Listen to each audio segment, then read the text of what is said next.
Ahlan wa marhaba mpenzi mtazamaji, assalamu alaikum popote pale ulipo. Ni matumaini yetu kwamba umeshinda vyema. Hujambo na karibu kwenye taarifa hizi za Darubini ya Channel 1. Tunakuomba tuazime muda wako, macho yako na masikio yako kwa takriban dakika 30. Bila shaka ni fahari yetu mtazamaji kukuletea taarifa za leo, na cha muhimu tuanze na vidokezo.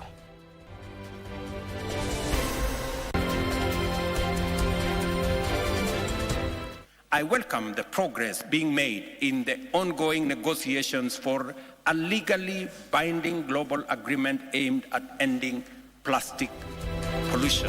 Rais William Ruto ataja mabadiliko ya tabianchi, kudidimia kwa bioanuai na taka za plastiki kwa changamoto kuu zinazosakama ulimwengu. Vitu 49 vya kujaza mitungi ya gesi ya kupikia vyafungwa kwa kutotimiza masharti yaliyowekwa.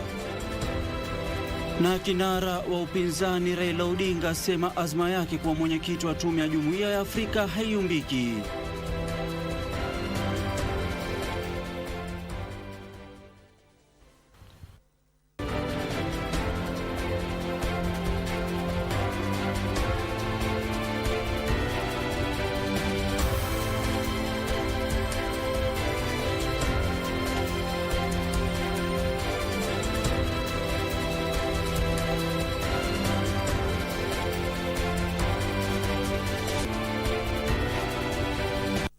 Mtazamaji, naitwa Ahmed, Juma Bhalo ukipenda niite AJB, na mwenzetu lugha ishara ni Bayram. Kimsingi vya agenda yake. Nami naitwa Beatrice Gatonye.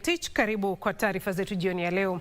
Rais William Ruto amesema ulimwengu unakabiliwa na changamoto tatu kuu ambazo ni mabadiliko ya tabia nchi, kudidimia kwa bioanuai, uchafuzi wa mazingira na taka za plastiki. Akihutubia kikao cha 6 cha Baraza Kuu la Mazingira la Umoja wa Mataifa jijini Nairobi, kiongozi wa taifa alisema changamoto hizo zinaweza tu kutatuliwa kupitia mbinu mahsusi za kimataifa. Wakati huo huo, Rais Ruto alitoa wito wa ushirikiano wa kimataifa katika kubuni mbinu madhubuti za kudhibiti taka, akibainisha kuwa ni muhimu kudumisha uchumi wa majini na mifumo ya ekolojia. Alvin Kaunda na taarifa kamili.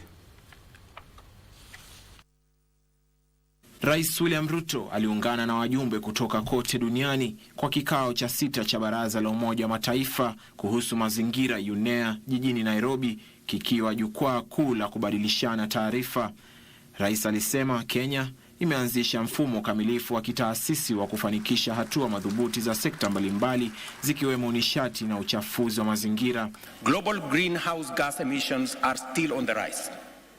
Pollution patterns are veering in an alarming direction, and biodiversity is confronted with multifaceted and escalating threats, along with the risk of an accelerating rate of loss.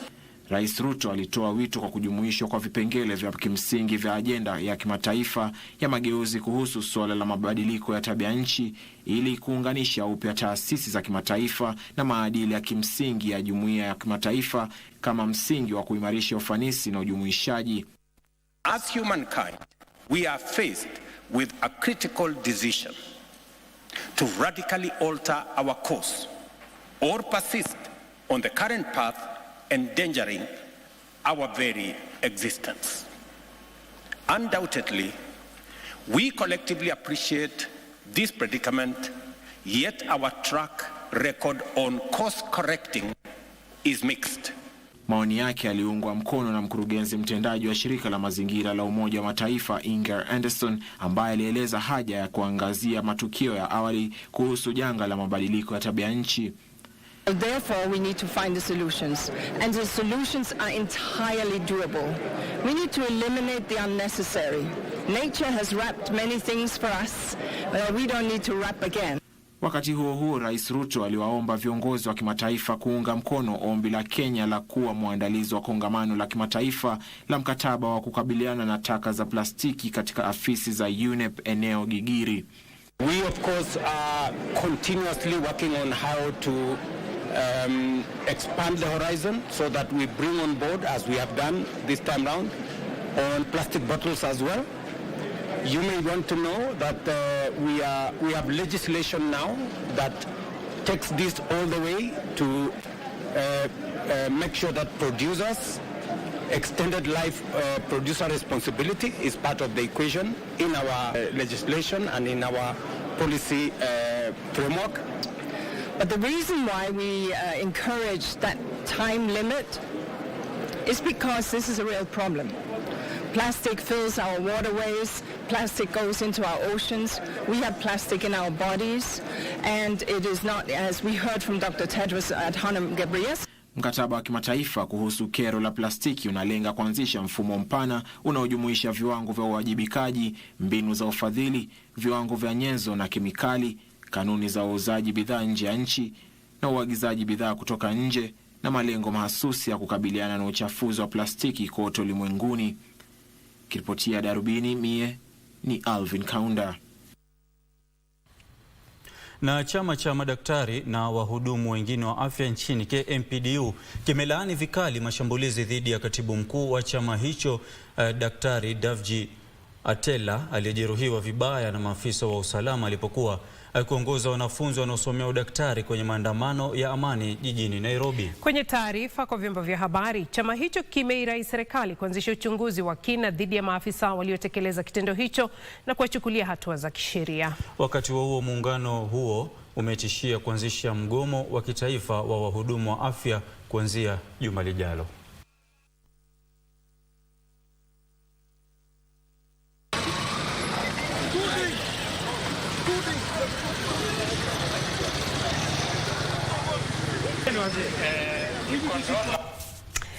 Tukisonga mbele, kinara upinzani Raila Odinga amesema kampeni yake ya kuwania wadhifa wa mwenyekiti wa tume ya muungano wa bara Afrika AU imeanza baada yake kuidhinishwa na baadhi ya viongozi katika mataifa ya Jumuiya ya Afrika Mashariki wakiongozwa na Rais William Ruto. Kwa mujibu wa kiongozi huyo wa muungano wa Azimio la Umoja One Kenya, Marais Samia Suluhu wa Tanzania, Yoweri Kaguta Museveni wa Uganda, Salva Kiir wa Sudan Kusini na Cyril Ramaphosa wa Afrika Kusini wamemuidhinisha kwa wadhifa huo, huku wakianza juhudi za kutafuta uungwaji mkono barani kote. Juzi mimi nilikutana na Ruto na Museveni. Nilienda kutafuta kura ya Museveni. Sawa. Ruto vilevile akaja pale, alikuwa vilevile na shughuli pale. Nikutana na yeye. Nikamwambia hata wewe nataka kura yako. Wakakubali yeye na Museveni ya kwamba watanipiga mimi kura. Museveni amesema yeye mwenyewe ndiye atapropose mimi. Sawa. Sasa mimi wiki ijayo hii mimi naenda kuona na Kagame. Kagame vilevile nataka aingie ndani. Mama Suluhu tayari amesema ako tayari atanipiga mimi kura. Sasa bwana Salva Kiir amekubali. Sasa hii bara hii yote Afrika Mashariki yote nataka kufyaka. Sasa mimi naona yule ambaye atatoka tutamanyana naye tu kwa kiwanja. Na afisa mkuu mtendaji wa tume ya kupambana na ufisadi humu nchini Twalib Mbarak amesema tume hiyo haina mzozo wowote na mkurugenzi wa mashtaka ya umma, ila wametofautiana na mkurugenzi huyo kuhusu suala la kuondoa mahakamani kesi zinazohusisha watu walio na ushawishi mkubwa. Akizungumza katika chuo kikuu cha Pwani, kaunti ya Kilifi, wakati wa mhadhara kwa vijana kuhusu uongozi bora, Twalib alisema alikutana na mwenzake Renson Mulele kujadili swala hilo. Tume ya kupambana na ufisadi nchini EACC hatimaye imevunja kimya chake kuhusiana na kile kinachobainika kuwa mkwaruzano na mkurugenzi wa mashtaka ya umma kuhusiana na hatua ya kuondoa mahakamani kesi zinazowahusisha watu wenye ushawishi mkubwa. Let us not say there is a fight between EACC and ODPP. No, there is no fight. We have just disagreed with them on 3 cases. Akizungumza katika chuo kikuu cha Pwani, kaunti ya Kilifi, wakati wa mhadhara kwa vijana kuhusu uongozi bora, afisa mkuu mtendaji wa tume ya EACC Twalib Mbarak alisema hakuna mzozo wowote baina ya afisi hizo mbili. Yesterday I was in the ODPP at the National Council of Administrative Justice at Pride Inn Hotel in Mombasa, and we discussed so many issues that are of the benefit to all for the EACC and the DPP. These were specific cases that we disagreed with them, but it does not mean we are at war with the ODPP. EACC ilipinga ombi lililowasilishwa na mkurugenzi wa mashtaka ya umma akitaka kuondoa mashtaka dhidi ya waliokuwa maafisa wa kampuni ya kuzalisha kawi kutokana na mvuke wa ardhi GDC. Tume ya EACC hata hivyo ilipinga nia ya kuondoa mashtaka hayo yanayohusiana na matumizi mabaya ya afisi dhidi ya aliyekuwa mkurugenzi mkuu wa kampuni ya Kenya Pipeline Charles Tanui. There is no problem ODPP differing with the EACC. We have so many files that we send to the DPP and the DPP gives concurrence for us to charge. Wakati huo huo, tume ya EACC imetoa wito kwa vijana kujiepusha na ufisadi kwa vyovyote vile, kwani wao ni kizazi kinacholengwa kutekwa na uovu huo. That 75% of the problems that afflict our society will be solved. If we do away with drugs, alcohol and other substances, young people here will be seeking jobs. And when you seek jobs in a country which has not invested in integrity, we will suffer the most as young people. As we have agreed here in a forum with the youth, that corruption eats into the future of our nation, and we must be able to deal with that. Abdi Aziz Hashim kutoka Chuo Kikuu cha Pwani, kaunti ya Kilifi. Shukran Hashim kwa taarifa hiyo. Baadhi ya wadau wa vyombo vya habari wameelezea wasiwasi kwamba teknolojia ya akili unde, yani artificial intelligence, itachangia usambazaji wa taarifa za uongo na kutatiza uadilifu wa tasnia ya uandishi wa habari. Wakati wa uzinduzi wa hati ya white paper inayotoa suluhu kwa masuala muhimu katika sekta ya vyombo vya habari duniani, Muhammad Jalal ambaye ni mkurugenzi mkuu wa shirika la habari la Emirates alielezea haja ya kuwapa wanahabari ujuzi hitajika kuwawezesha kutofautisha baina ya taarifa ghushi na uandishi wa habari uliohalisi. Washirika katika mkutano huo walisisitiza umuhimu wa kuwekeza katika mafunzo ya dijitali na kutoa wito kwa wataalamu wa vyombo vya habari kushirikiana na taasisi husika kuhakikisha uandishi wa habari unasalia kuwa nguzo ya kuenea ukweli na uwajibikaji katika enzi ya sasa ya kidijitali duniani.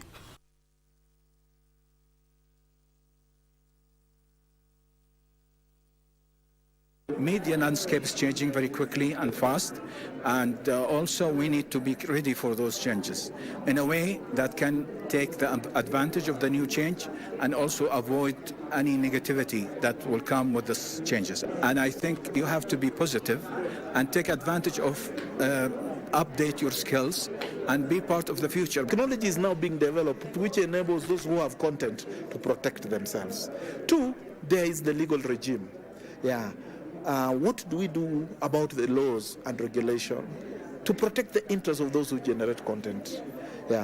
And you can see that the thrust of the discussion is about not killing the march of change, but managing it so that change happens, but that which we have right now is also protected.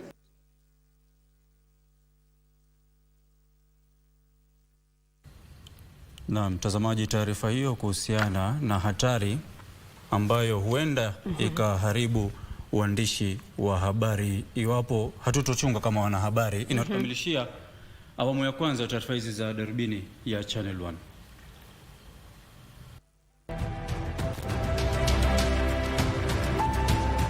In August 1979, President Daniel Arap Moi officially opened the Moi International Airport in Mombasa.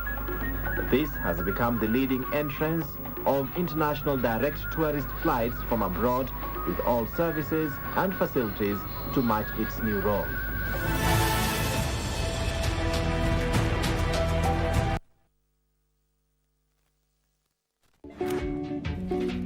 Watu wanatandikwa, wale wase wanapigwa viboko. Usiniite mzee, mimi wewe mama na huyo mzee. Wewe unafanya nini? Najuaje? Si labda ni bwana huyo mama. Nasikia huyo mzee ni mpishi huko. Sasa na hiyo chakula yote si ndio hula. Kwa sababu wajua vile nyinyi hufanya watu. Mshtakiwa pili una swali? Hii mbegu mbaya hii. Lazima usikie huzuni, maana sasa kuku hutakula. Sasa ukienda ndani kuku hakuna. CAF Champions League brings together the best of the best in the African football scene this weekend.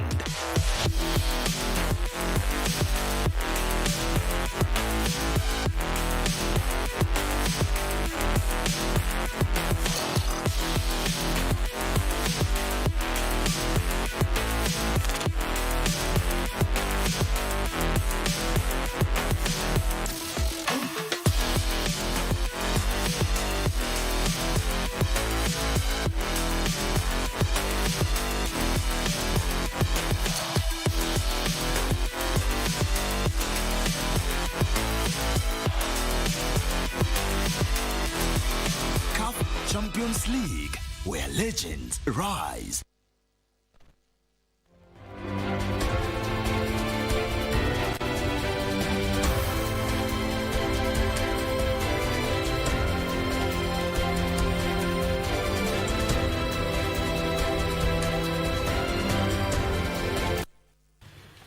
Naam, shukran mtazamaji kwa kuendelea kutazama Darubini ya Channel 1. Na serikali inaunga mkono kikamilifu azma ya aliyekuwa waziri mkuu Raila Odinga ya kuwania uwenyekiti wa muungano wa Afrika na kwamba imeweka mikakati kabambe ya kumpigia debe. Haya ni kwa mujibu wa hatibu wa serikali Isaac Mwaura.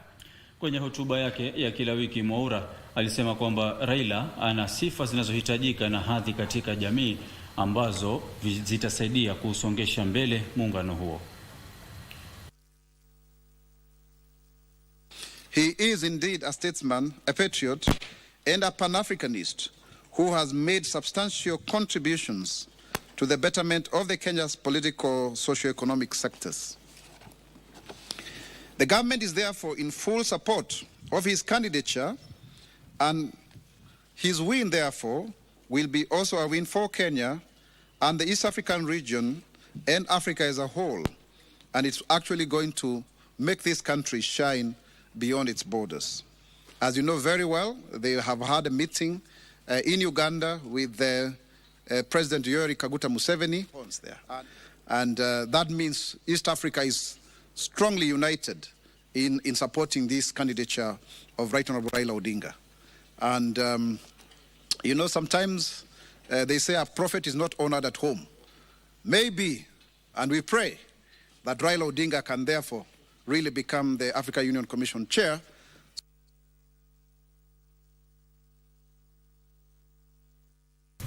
Tukiachana na taarifa hiyo, shughuli ya kuhesabu kura inaendelea kote nchini baada ya wanachama 15,000 wa chama cha mawakili humu nchini LSK kupiga kura kuwachagua maafisa wapya ambao watakuwa afisini kwa miaka miwili. Wagombeaji 5 wanawania wadhifa wa rais wa chama cha LSK wakiwemo mawakili Peter Wanyama, Faith Odhiambo, Bernard Kimngetich, Njoki Mboshe na Caroline Kamende. Ni nani atarithi nafasi ya urais katika chama cha wanasheria nchini Kenya? Mawakili walipiga kura leo katika vituo 36 kote nchini baada ya Jaji Lawrence Mugambi wa Mahakama Kuu ya Milimani kukataa jaribio la dakika za mwisho la wakili Yashim Butende la kusitisha uchaguzi huo uliokuwa unasubiriwa kwa hamu. Katika kaunti ya Kiambu, mawakili walisema uchaguzi huo unakipa chama cha wanasheria nchini Kenya nguvu kuendeleza vita dhidi ya hatua ya kutaka kuanzisha vituo vya idara ya mahakama kwenye vituo vya Huduma Center kote nchini.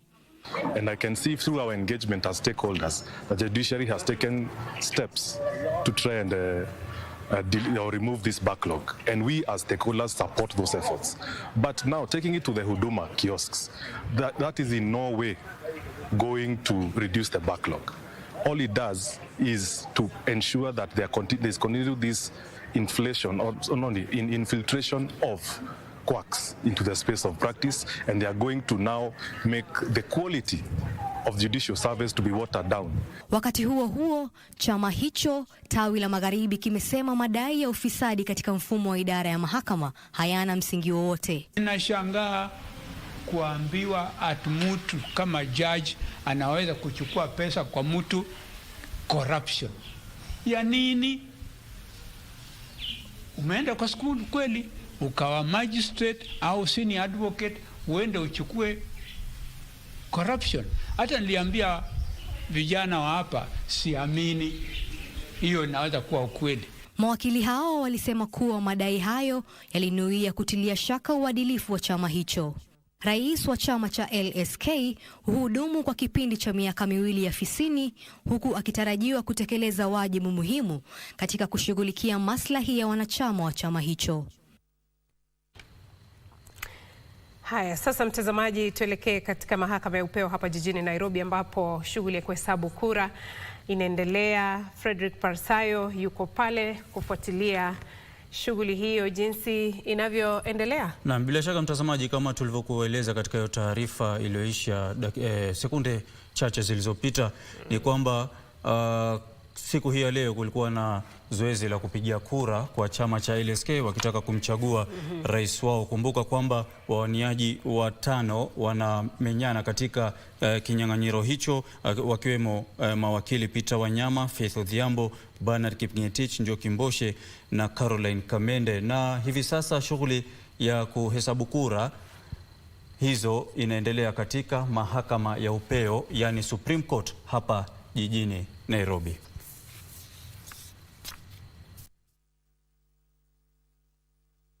Na mtazamaji, baada ya kukujuza hayo kuhusiana na kinyang'anyiro hicho cha uongozi wa LSK, hivi sasa ni wakati wa kupata taarifa za biashara. Haya, Kenya ilipata zaidi ya shilingi bilioni 180 kutokana na mauzo ya zaidi ya kilo milioni 522 za majani chai katika mataifa ya nje mwaka uliopita, samahani. Naibu Rais amesema ongezeko la kiwango cha majani chai lilitokana na mvua iliyonyesha kati ya mwezi Aprili na Disemba mwaka jana na kusambazwa kwa mbolea ya bei nafuu kwa wakulima. Taarifa kamili ni kwenye mseto wa biashara. Mwaka 2022 Kenya iliuza kilo milioni 450.33 za majani chai katika mataifa ya nje na kuzoa shilingi bilioni 138.09.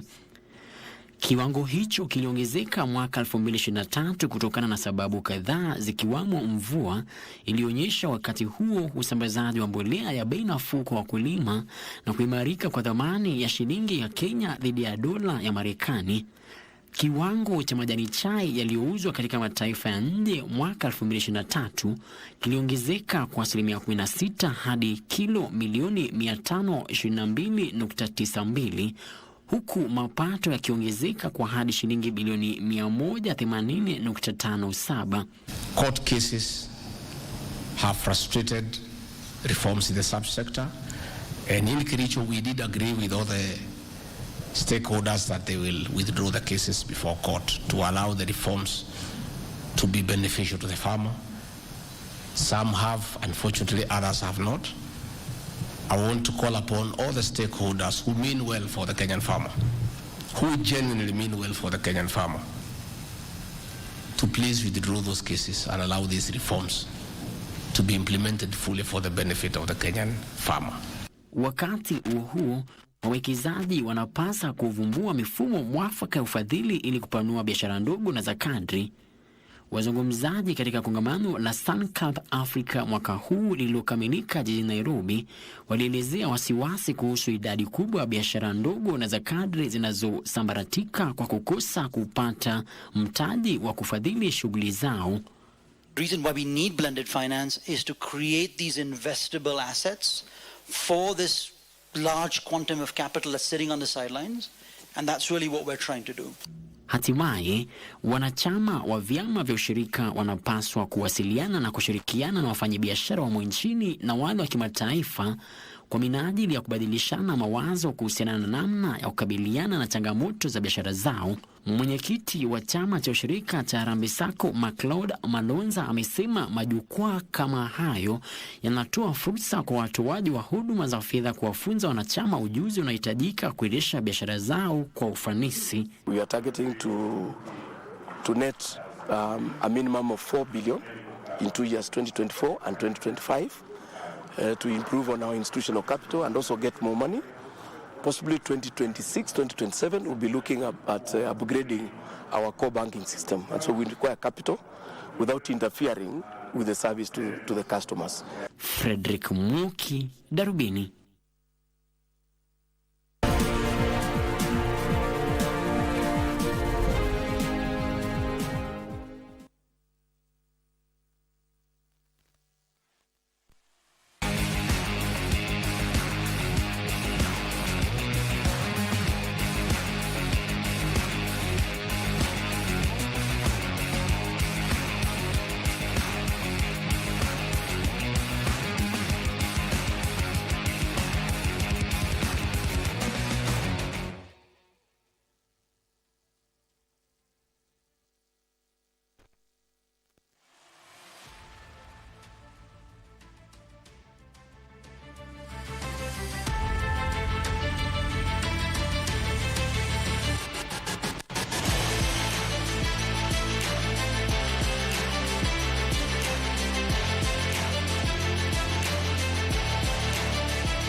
Naam, karibu. Mimi ni Art Lemuka. Madereva maarufu katika msururu wa mashindano ya mbio za magari duniani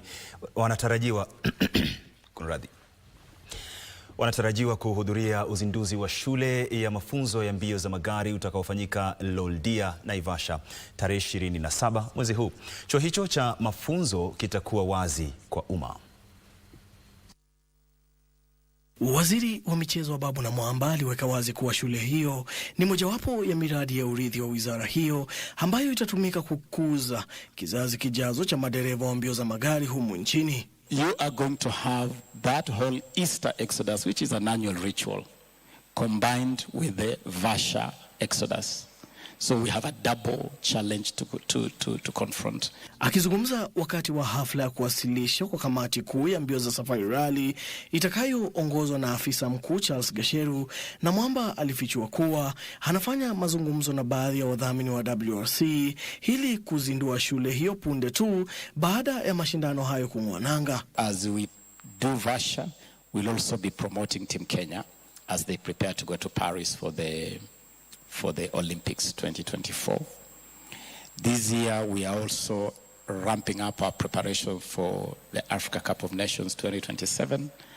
We will also be highlighting Kenya as a destination for AFCON 27. So this event is also giving us a platform to beam the spotlight on other activities that are coming up. Katibu wa michezo Peter Tum alitoa changamoto kwa kamati hiyo kuandaa mashindano ya kufana. This time round we are zeroing in on what we call the fan experience. And basically what we are saying about the fan experience is that we want fans and everybody else not to entangle themselves into this commonly known as traffic snarl-ups. Because a team that plans is a team that should be able to foresee that given the numbers that will be there during those 3 or 4 days, we need to have done something prior to that. Mashindano ya mwaka huu ya Safari Rally ambayo ni mkumbo wa 3 katika msururu wa WRC yataandaliwa baina ya tarehe 28 hadi tarehe 31 mwezi Machi mjini Naivasha. I appeal to everybody who will be driving down to Naivasha, either for the rally or driving through Naivasha going for the Easter holidays. Kindly obey the many traffic policemen we are going to have there. Do not overlap. The more traffic there is, the more disciplined we need to deal. Daniel Mwendwa, Darubini, michezo. Namna timu ya mpira wa wavu ya wanawake ya GSU Headquarters ilifuzu kwa fainali ya mashindano ya mpira wa wavu baina ya vikosi vya GSU baada ya kuishinda Romeo seti 3-0 katika nusu fainali. Fainali itachezwa kesho katika chuo cha mafunzo cha GSU cha Embakasi. Timu ya mpira wa wavu ya wanawake ya GSU Headquarters ambayo haijapoteza mechi yote kufikia sasa ilibandua Romeo kwa kuilaza seti 3-0 na kufuzu kwenye fainali. Timu ya kinadada ya Headquarters ilimaliza ya kwanza kwenye kitengo cha wanawake kwa alama 9 baada ya kucheza mechi 4. Imekuwa ngumu kiasi, hata ukiangalia score sheet tumekuwa tukifika 2021, but nilipea my teammate motivation, nikawaambia mpaka tuingie finals, na wameweza kunifurahisha juu tumecheza tukachukua 3-0 na kesho tunatarajia tunaingia finals na tutaweza kubeba kikombe. It was not that easy. Even if you ask them, they were really fighting. The other team that we were playing with, they were equal to the task. But because we really trained good, that is why we really won this game. We were very prepared mentally and physically. Aidha, mashindano ya wanaume yataingia awamu ya nusu fainali kesho, huku fainali ikiwa imeratibiwa kuandaliwa kesho baadaye. Katika mechi za robo fainali, Foxtrot iliwashinda wenyeji Embakasi B seti 3-0 na kufuzu kwenye nusu fainali. Timu ya Headquarters ilinyuka timu ya Charlie seti 3-0 na kufuzu kwenye nusu fainali, huku timu ya Alpha ikijikatia tiketi ya nusu fainali kwa kuilemea Decoy seti 3-1. Our look forward is to beat our competitors. I know the competitors have also trained, but due to the skill that we have applied all the way long, I hope we will succeed. Mashindano haya ya siku 4 yameyaleta pamoja vikosi 20 vya GSU. Fainali ya mashindano haya yataandaliwa Ijumaa hii katika chuo cha mafunzo ya GSU cha Embakasi Bar. Sila Unyango, Darubini Michezo. Na mtazamaji, na Manchester United itachuana na Liverpool katika robo fainali ya kuwania kombe la FA baada ya timu hizo mbili kushinda michuano yao ya raundi ya 5 jana usiku. Manchester United ililaza Nottingham goli 1-0, ilhali Liverpool ikaibandua Southampton kwa kuinyuka magoli 3-0. Mabingwa watetezi Manchester City watamenyana na Newcastle United. Pressure starting to pick some holes in Leeds, and Mudryk just like that. Well, he's been in the game. He's probably had one of his best spells in a Chelsea shirt. They seem to be playing most of their youth team in the first team tonight against Southampton in the big trophy. In from Anthony. He's got another one. Wow, what a night. Steaming in, Matteo.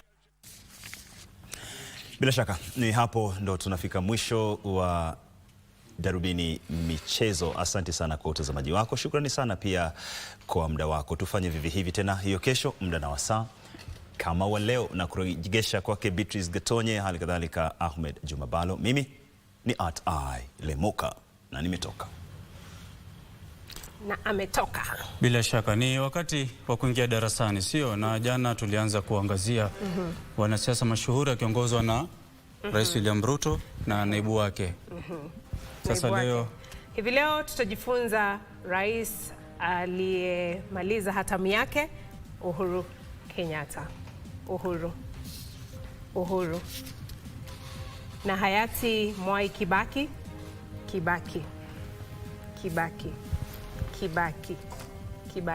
Tundu za pua. Tutaendelea kujifunza wanasiasa mashuhuri, majina yao kwa lugha ishara. Tutakuwa tukiangazia baadhi yao. Na bila shaka mtazamaji, hayo yote basi ni wiki ijayo siku ya Jumatano, iwapo Maulana atapenda inshallah. Mimi naitwa Ahmed Juma Bhalo, ukipenda niite AJB. Bayronabuli amekuwa msaidizi wetu kwa lugha ishara. Asalamu alaykum. Nami naitwa Beatrice Gatonye na kutakia usiku mwema.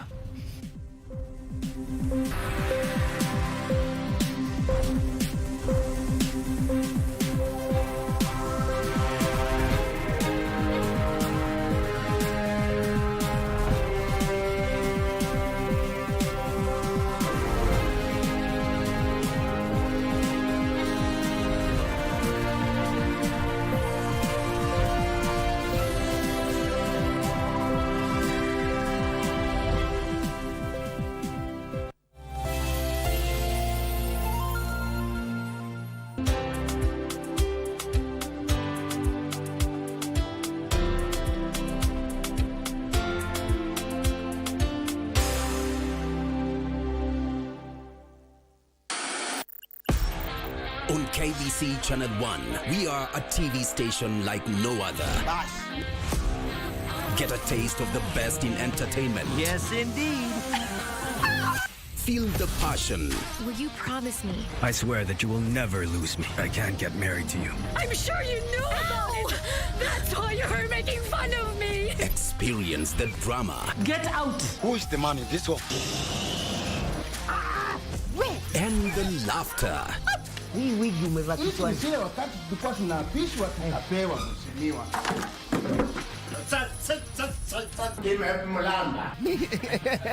Move to the beat.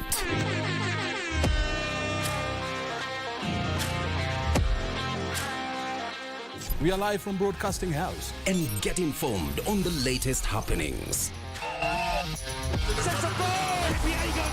KBC Channel 1. Wow.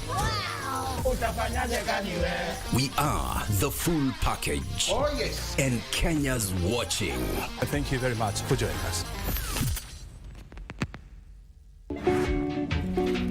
Watu wanatandikwa, wale wase wanapigwa viboko. Usiniite mzee, mimi wewe mama na huyo mzee. Wewe unafanya nini? Mimi najuaje?